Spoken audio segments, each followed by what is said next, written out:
पहले कुछ खाना ऑर्डर कर लें? बिरयानी ऑर्डर कर दे, भूख लगी है। ये लो। और मैंने सोचा तुम्हें मेरी भूख है। क्यों, तुझे मेरी आग नहीं लगती? अपने दुश्मनों की चिता को ठंडा करके आ गई मेरी चौखट पर आग जलाने। तेरे बिना तो मैं बुझा हुआ कोयला हूँ सुंदरी। जब तक तेरी चिंगारी नहीं लगती ना, मुझ में आग नहीं लगती।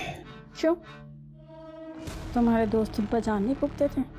उनकी यादों में भी तो जल रहे हो तुम। भुवन सुन तो सही मेरी बात। निकल जा, निकल जा यहाँ से। भुवन, समझूंगा हमारे घर से हमारी दोस्ती की अर्थी उठ गई। भले ही मैं तेरे लिए मर गया हूं, लेकिन मेरे दिल में तू हमेशा जिंदा रहेगा और मेरे घर की चौखट हमेशा तेरा इंतजार कर। निकल जा यहाँ से। क्या हुआ? बाबू नाराज हो गया? अपनी नफरत को हटा दो और मेरे बन जाओ। मैं तुम्हें हर मुसीबत से बचा लूंगी। जान जी, क्या लगता है आपको कौन हो सकता है जिसने आपके दोस्त गुरु और उनकी बेटी राधिका के साथ साथ आपकी भी जान लेने की कोशिश की? मैं पता लगा रहा हूँ सर। मतलब आपको किसी पर शक है? फिलहाल तो मुझे ऐसा कुछ नहीं लग रहा है, कुछ होगा तो बताऊंगा आपको। सर मुझे लगता है ये जयंत कुछ छुपा रहा है। तो ये वाकई जानता होगा कि धमाके के पीछे किसका हाथ है। जानता है इसकी फैमिली के बारे में पता करो, तब तक हम गुरु की बीवी और राधिका के पति से मिलते हैं।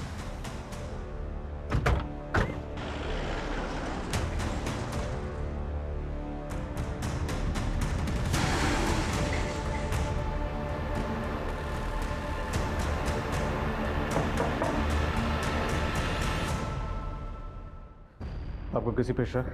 कोई ऐसा है जो आपकी बेटी राधिका और आपके पति गुरु को इस तरह मरवा सकता है? मुझे तो कुछ समझ में नहीं आ रहा है। राधिका तो यहाँ रहती भी नहीं थी, वो तो बस डिलीवरी के लिए मायके आई थी। नीरज जी, आपको किसी पे शक? Excuse me sir. सर मैं आपको कुछ बताना चाहती हूँ। तुम्हें अपने पति को छोड़ के मेरे पास आना होगा। अगर तुम मेरी नहीं हुई ना तो मैं किसी की रहने भी नहीं दूंगा। दीक्षा भाभी आप क्या बोल रही हो? सॉरी नीरज जी, लेकिन यही सच है। सर वो वेद राधिका को अपने साथ भागने के लिए बोल रहा था। और सर मैंने ये सब इसलिए पहले नहीं बताया क्योंकि मैं नहीं चाहती कि राधिका के चरित्र में कोई लांछन लगे। ये वेद है कौन? सर शादी से पहले राधिका और वेद एक दूसरे से प्यार करते थे। पापा मुझे कुछ नहीं समझना है। मैं वेद से प्यार करती हूँ और उसी से शादी करूंगी। वो जाहिल गवार इस घर का नौकर बनने के लायक नहीं है और तुम उसे घर का दामाद बनाना चाहती हो। पापा भले उसे अपना दामाद ना बनाओ, लेकिन मैं उसे अपना पति मान चुकी हूँ। राधिका, राधिका मैं तेरे हाथ जोड़ता हूँ, मेरी बात मान जा बेटा। नहीं मानेगी, नहीं मानेगी तू। तुम्हारी मौत पे ही घर बसाना।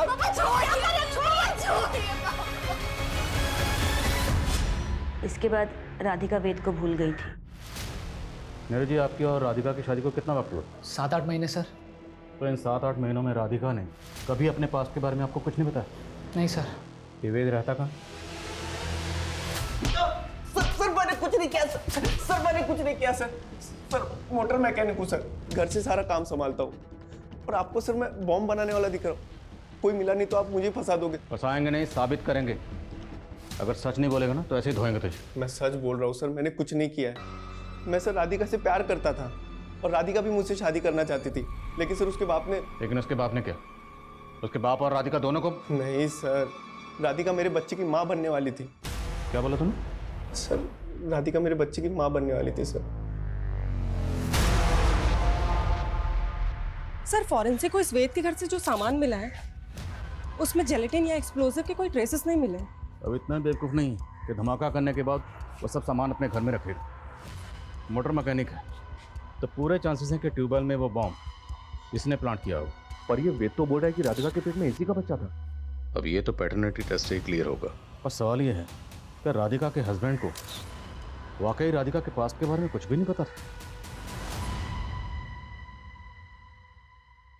आप पापा बनने वाले हो? सच? सर वो न्यू कंसाइनमेंट आ गया है। चलो। आप इस रिश्ते का हाथ मुझसे मैंने सुसाइड कर लिया था। उस समय सोहम बहुत छोटा था। पर मेरी बीवी डिप्रेशन में रहती थी, इसलिए उसने ऐसा सब कुछ किया। लेकिन सोहम को लगता था कि उसने मेरी वजह से सुसाइड कर लिया। गुरु से क्या प्रॉब्लम थी भुवन को? सर यही कि उसने रिश्ता करने के लिए बोला था। फिर तो सोहम की सजा जयंत को क्यों दे रहा है? तूने देखा ना सोहम ने किस तरह मजाक उड़ाया मेरी बेटी का। और मीनाक्षी उसे बचपन से चाहती थी, और तू कहीं और देखेंगे। क्या कर सकते हैं आप? उसने शादी कर ली है और फिर मीनाक्षी बेटा आना इधर। बेटा सुन तो सही, हम क्या रहे।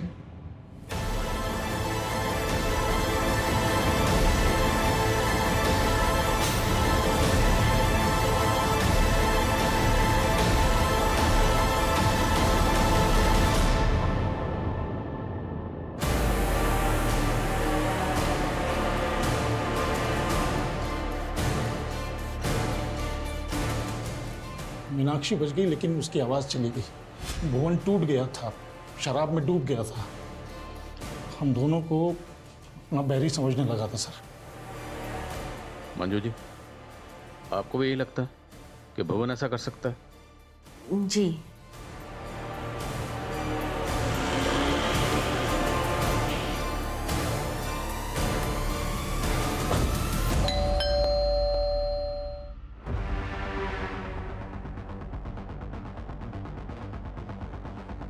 भुवन कहाँ है?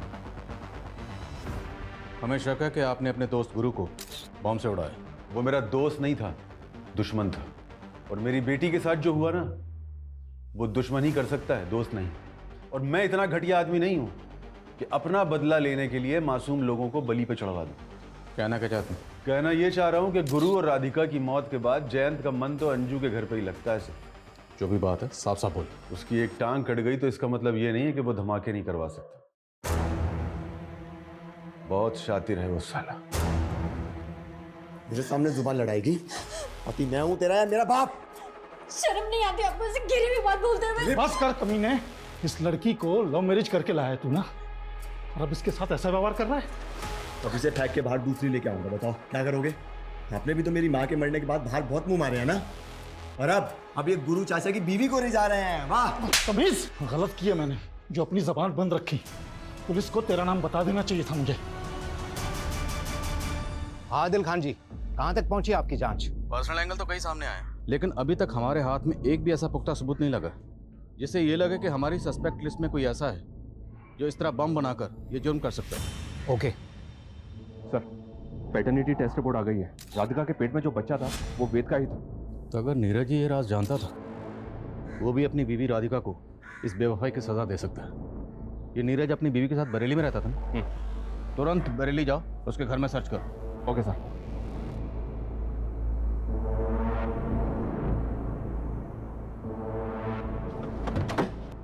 पूरा घर अच्छी तरह से सर्च करो। सर। अरे कहाँ जा रहे हो आप लोग? सर बात क्या है? तेरी बीवी के पेट में जो बच्चा था वो वेद का था, और तू कह रहा है कि तुझे मालूम नहीं था अपनी बीवी के अफेयर के बारे में? अरे नहीं मालूम था मुझे कि राधिका का किसी के साथ अफेयर चल रहा था, और अगर मालूम भी होता तो क्या मैं उसका जाके खून कर देता, वो भी इस तरह से? घर में कुछ नहीं मिला फिर भी हम इसे क्लीन चिट नहीं दे सकते। लॉजिस्टिक का बिजनेस है इसका, और बरेली में एक वेयर हाउस भी है। खबरियों को बोलो कि इस पे नजर रखें। हो सकता है कि लॉजिस्टिक के बिजनेस की आड़ में इसका किसी एंटी सोशल ग्रुप से कनेक्शन हो।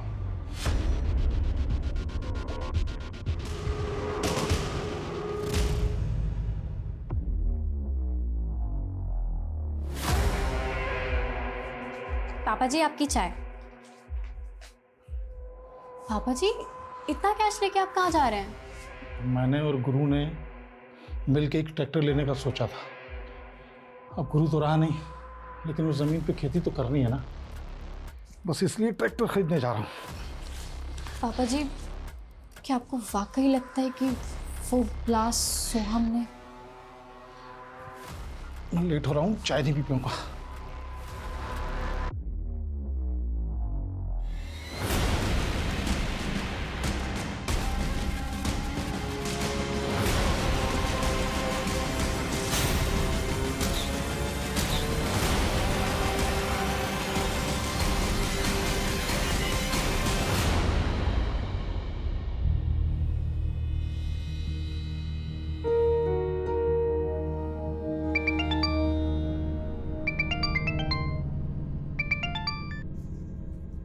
अंजू भाभी कहाँ हैं आप? देखिए, मैं वहाँ आके लोगों की नज़र में नहीं आना चाहती।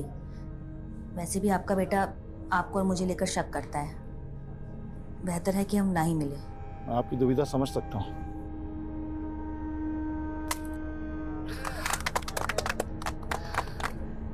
चलिए पापा जी, पहली बार ट्रैक्टर आप स्टार्ट कीजिए।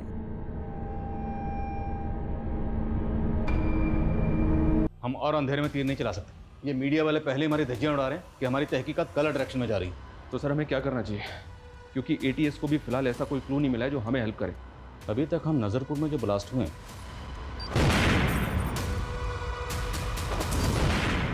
उन्हीं को इन्वेस्टिगेट कर रहे हैं। और अब मुझे लग रहा है कि जो मुरादाबाद में ब्लास्ट हुआ उसमें जो एटीएस की इन्वेस्टिगेशन है हमें उसे भी क्लोजली स्टडी करना चाहिए, क्योंकि हो सकता है उस इन्वेस्टिगेशन में कोई ऐसी बात हो जो एटीएस से मिस हो गई, लेकिन वो बात हमारी नज़र में आ जाए। सर इतनी बार बताया तुझे कि आने से पहले दरवाजा नॉक कर लिया कर। Sorry sir.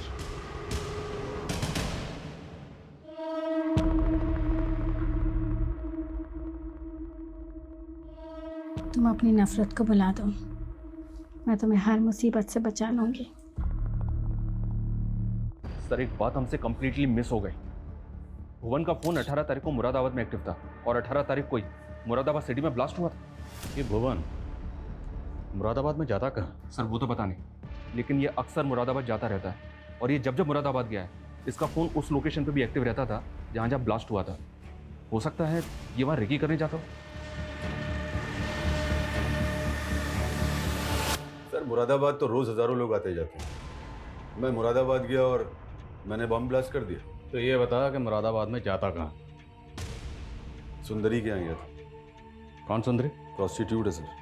18 तारीख की रात में उसी के साथ। सब पता किया हमने। तो मुरादाबाद में कुंजा मार्केट भी जाता, वही कुंजा मार्केट जहाँ पे ब्लास्ट हुआ था। बोल क्या छिपा रहा? सर मैं तो उस मार्केट में कचौड़ी खाने जाता हूँ गांव लौटने से पहले। करेक्ट, कचौड़ी खाने वाले के गैस स्टोव में ब्लास्ट हुआ 18 तारीख को। बोल। सर वही तो मैं कह रहा हूँ, उस दिन मैं उस मार्केट में गया ही नहीं।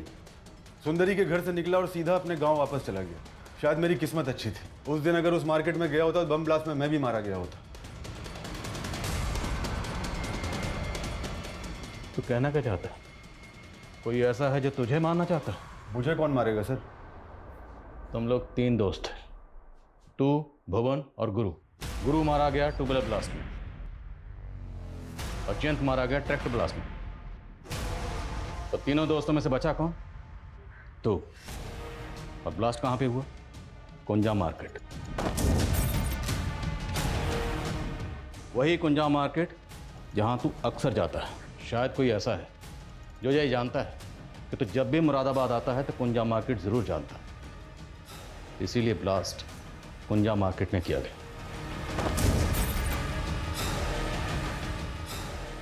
जहन पे जोर डाल और बता कि वो शख्स कौन है। सर ये बात तो सिर्फ सुंदरी जानती। पाने को बचा ही क्या है, सब कुछ तो सामने खुल गया है। 18 तारीख को मुरादाबाद में हुए ब्लास्ट से 10 दिन पहले 8 तारीख को बरेली रोड पर दंगे हुए थे। तभी इस जिलेटिन बॉम्ब की साजिश की शुरुआत हुई थी। लेकिन बरेली में हुए दंगों का इन धमाकों से क्या कनेक्शन है? दंगों के कारण 3 दिन तक शहर में कर्फ्यू रहा था, जिस वजह से एक माइनिंग साइट पर जाने वाले जिलेटिन से भरे ट्रक को कंपनी को 3 दिन के लिए बरेली के गोडाउन में रखना पड़ा था। उस वक्त कंपनी ने हमसे ये बात छुपाई थी कि उस ट्रक में से 147 जिलेटिन्स गायब हो चुकी थी। हमें शक है कि ये चोरी उसी वक्त हुई जब वो ट्रक नीरज के गोडाउन में खड़ा हुआ था। नीरज के गोडाउन पे? माइनिंग कंपनी के हिसाब से वो जिलेटिन स्टिक तेरे गोडाउन से चोरी हुई। सर माइनिंग कंपनी वाले झूठ बोल रहे हैं। मेरा मतलब है कि मेरे गोडाउन से आपको कुछ मिला क्या? आदिल खान जी। शर्मा, इस नीरज के गोडाउन से किसी भी तरीके का एक्सप्लोसिव या जिलेटिन नहीं मिला है। कहीं ठिकाने लगा दिया होगा। 2 लगाएंगे सब उगल देगा ये उस दिन की वीडियो फुटेज आई है मेरे पास, जिस दिन जिलेटिन से भरा ट्रक इसके गोडाउन में खड़ा था। सर ये मोहित है। कौन मोहित? सर दीक्षा का भाई।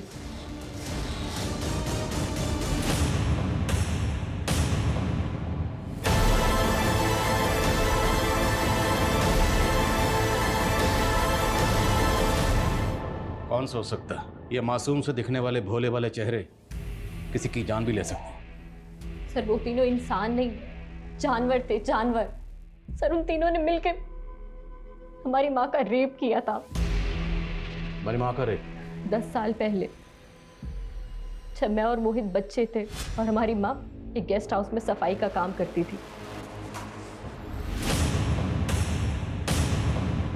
अरे सर आप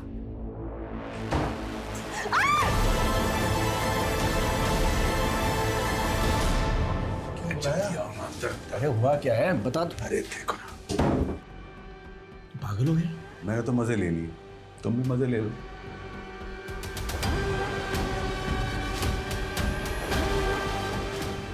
अब तू क्या सोच रहा है? सच्चा दोस्त वो होता है ना जो हर बुरे काम में और अच्छे काम में दोस्त का साथ दे। अरे चल जाना, क्या सोच रहा है? चल। क्या करना है उसका? करना क्या है यार, अब निकलते हैं हम यहाँ से। सरिता, सरिता, सरिता, क्या हुआ तुम्हें? सरिता, हमारा बाप गया था पुलिस के पास मदद मांगने के लिए, पर किसी ने उनकी बातों को सीरियसली नहीं लिया। हमारा बाप टूट चुका था। उसने हमारी माँ के साथ मिलकर हमें जहरीला खाना खिलाया, सुसाइड करने की कोशिश की। लेकिन हमारे पड़ोसी आ गए और हमें हॉस्पिटल ले गए। हम तो बच गए सर, लेकिन हमारे माँ पापा ने उन्हें खो दिया। हमने बचपन में ही ठान लिया था कि एक दिन इन तीनों से जरूर बदला लेंगे। सर हमारे मामा ने हमें पाला, हमने पढ़ लिख के खुद को इस लायक बनाया कि उनकी बराबरी कर सके, और सबसे पहले उनके घर में घुस के उन्हें घात लगा सके। इसलिए मैंने सोहम के ऑफिस में जॉब ढूंढ ली और उसे प्यार के जाल में फंसा के उससे शादी कर ली। और ये है दीक्षा, और ये सिर्फ मेरी गर्लफ्रेंड नहीं है बल्कि हम लोगों ने कोर्ट मैरिज कर लिया। So now she is my wife. और अपने भाई मोहित को नीरज के यहाँ नौकरी पर लगवाया। और वो जिलेटिन और बारूद तो 1.5 महीने पहले ही नीरज के गोदाम में आए थे। तो क्या तुम लोगों ने पहले ही उन्हें बॉम्ब से? हम तो उन तीनों को बहुत पहले ही मार देना चाहते थे, पर हम कुछ ऐसा सोच रहे थे जिससे कि हम ना फंसे।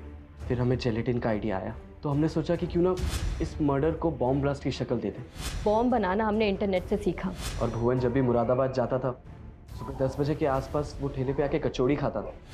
तो हमने एक रात पहले ही उस ठेले के स्टोव पे बॉम्ब प्लांट कर दिया था। लेकिन उस दिन बॉम्ब स्टॉल गया ही नहीं, सब बच गया। फिर तुम लोगों ने ट्यूबवेल में बॉम्ब प्लांट किया जिसमें गुरु मारा गया। कि जयंत बच गया, इसलिए हमने ट्रैक्टर में बॉम्ब प्लांट किया सब। और अफसोस इस बात का रहेगा कि हम भुवन को नहीं मार सके। मैं मानता हूं तुम दोनों की मां के साथ जो हुआ वो गलत हुआ, और जिसने ये किया उसे सजा मिलनी चाहिए थी। पर तुम दोनों ने क्या किया? खुद ही निकल पड़े बदला लेने के लिए, और बदले की आग में इतने अंधे हो गए कि ये भी नहीं देखा इतने मासूम लोगों को मार डाला।